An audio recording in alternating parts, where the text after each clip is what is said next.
Hi, my name is Lucy Guardiano, and I'll be talking about why some couples find themselves in a pattern of conflict and some of the things that you can do to stop this pattern. If you're reading the book High Conflict Couple by Dr. Fruzzetti, the things I'll talk about in this video, they will fit in really well with chapter 1. Many couples struggle with endless conflicts. In the heat of the discussion, we say harsh and nasty things. Sometimes we mean them in that moment. Sometimes they're just nasty words we say to hurt the person we love. And that's exactly what we sometimes lose track of. That is the person we love. Sometimes we regret the things we said, and others we don't feel at fault. But every time we feel hurt, and we end up only creating distance and more conflict. So how do you end up in that trap? Of course we know that emotions play a big role. Emotions per se are normal and necessary experiences. But when our emotions are dysregulated, that is, out of control, then we start to see problems. When we are dysregulated, it's hard for us to remember what it is that we need to do to stop things from getting worse. So what can we do about it? Let's first look at how we get dysregulated and what it does to your interactions between you and your partner. So first there's the event. Say your partner is coming home late from work and he hasn't called you. You feel disappointed because you were looking forward to spending the evening with him. However, you begin to make judgments. You make judgments about your partner, what it is he's doing, and the reasons why he's coming home late. You may start thinking, he's so inconsiderate, or I bet he forgot that we had dinner plans. These thoughts make you increasingly upset, and they lead you to make even more judgments about him. Maybe you think something like, he obviously doesn't love me. Or you might start making judgments about yourself. Maybe you think something like, I don't deserve to be loved. Your emotional arousal goes up as you continue to make judgments and your emotions become dysregulated. What you feel now is anger and resentment. When your partner comes home, you lash out. You might say, you are such a jerk. So what is the result of that?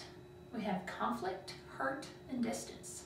Over time, it may take less and less to trigger this pattern. You get dysregulated more easily, and sometimes just the anticipation of conflict may set you or your partner off. When you enter the situation with heightened emotional arousal, it becomes hard for you to communicate what you really want. Sometimes you may not even be aware of what you want because all you can think of is how mad you are at your partner. In this example, she just wanted to spend the evening with him.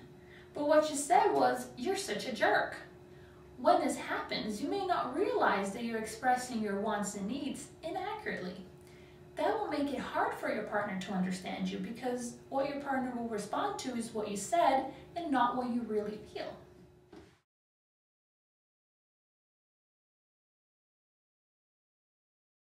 Now let's take a look at a more concrete example. We're going to look at Maggie and Ken. They know the cycle way too well. Maggie worked all day, and really all she wants is to come home and have some peace. She misses Ken during the day, and when she comes home, she wants to spend some time with him and relax together. But she knows that there are things to be done around the house. There's dinner, children, dishes. She wants to get it all done before she can relax with Ken. What Maggie truly wants is closeness. What she may not be aware of is that what Ken wants is very similar. Ken likes coming home and relaxing. He enjoys having a few minutes to unwind before doing anything else. He also works all day and misses Maggie. He often wants to talk about the things that happen during the day, but he just wants a few minutes to come home and recharge his batteries. He feels like if he can't take those 5 minutes, he will be able to spend the rest of the night with Maggie and enjoy some time together. They're the baby's toys. Huh? I've been cleaning up all since I got home for the last freaking 10 minutes, and you've been sitting on your ass watching TV and reading your magazine like usual. Why don't you? Because I just thought I'd give this to you so maybe you can pick up some shit for once. Why don't you pick something up for once? Why is it my job? You do not. And plus, for the past like 10 minutes that we've been home, past 10 minutes, I walk in, I start dinner in the kitchen, I come out here, I try to pick something up, and you just sit here and watch TV. That's your job. You know, tough I've job. been waiting all fucking week to watch this goddamn game. And I just want to sit down and relax after a hard day's work and watch my game, read my magazine. I just got it today. I haven't had a chance to even look at it yet. Yeah, I wish I could have a chance to look at mine too. But somebody has to do something around this house for us to be able to live. And you don't do anything. You do nothing. Obviously, you're just going to sit here and bitch at me all day long. Oh, okay, so. Yeah, that's great. Well, I have an idea. How about instead of listening to me bitch, you do something. Yeah, do something around the house. How about I do something? How about I go to the fucking bar and watch the game, huh? How about that?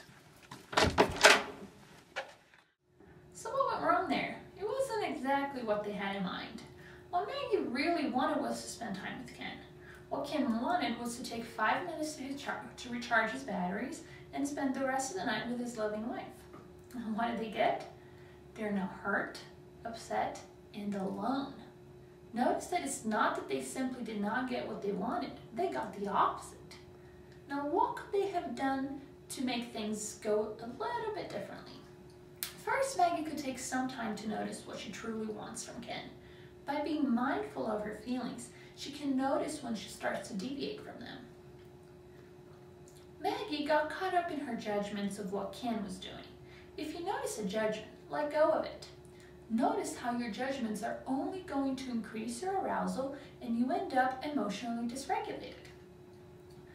Now that Maggie is aware of her wants and her judgments, she can approach Ken and express her feelings, thoughts, wants, and needs accurately. Go. Hey, babe. Hey, baby, how you doing? I'm kind of down. What's wrong?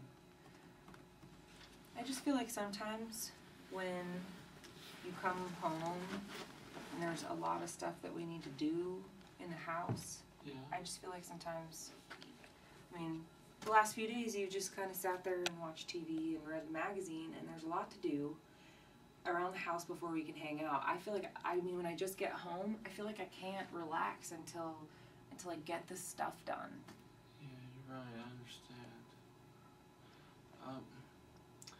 I really, see, I'm just the opposite. I like to relax before I do anything. I've had a stressful day at work. I like to come in and just relax for a little bit, and then, do the chores and housework around the house, and then start cooking.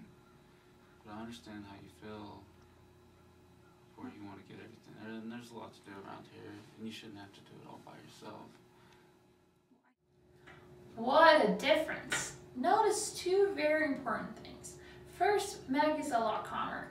She stopped for a few minutes before she approached Ken to think about what she truly wanted. Now what did Ken do? Instead of becoming defensive, he stopped to pay full attention to her. She was vulnerable. She was down, and he wanted to know why. Why wouldn't he? She in fact looked sad and vulnerable, and he could understand that. Ken had to do the exact same thing here.